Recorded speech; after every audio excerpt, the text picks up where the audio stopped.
तर नमस्कार मंडळी. आज आमच्याकडे होता वाडवाळ.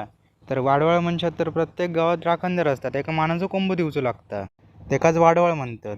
तर ह्यो कोंब झापी कधी घातलेलो होतो बोजात म्हणा. चल झूठा. तर कोंब मानेताना तिसर एक सुगंधी फूल आणि गावठी अंडा ठेवचा लागता. तर गावठी अंडा तर होता, पण सुगंधी फूल मनानी चापी काढू गेल्लंय. तर 3 सण झाली तसं आता आम्ही चाललेलो कोंब मानवक. तर त्या जागेर इलो आणि तिसरं पहिला गारायणा घालून घेतला. तर जसं कोंब मानून झालो तसं आम्ही इलो घराकडे. तर आता कोंब्याची पिसा काढूची होती. मग पिसा काढून घेतली आणि मग कोंब कापूक घेतलो.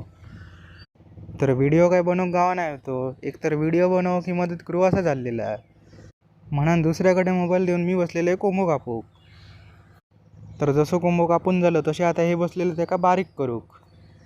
तर ह्यांचा काम जोरदार रीतीने चाललेला होता. कोंब बारीक करून झालो की लगेच रसो करूच्यासाठी हडे आग पण पेटवून घेतलेली होती. तर माका काय काम असल्यामुळे मी व्हिडिओ बनवू शकत नाही. तर ह्यांनी कधी रसो रेडी केले माका माहिती पण नाही. तर जसं सगळं रेडी झाला तसा आता पहिलं मानेवर राखणदाराक असता, म्हणून देवाक पान ठेवूक गेलेलो.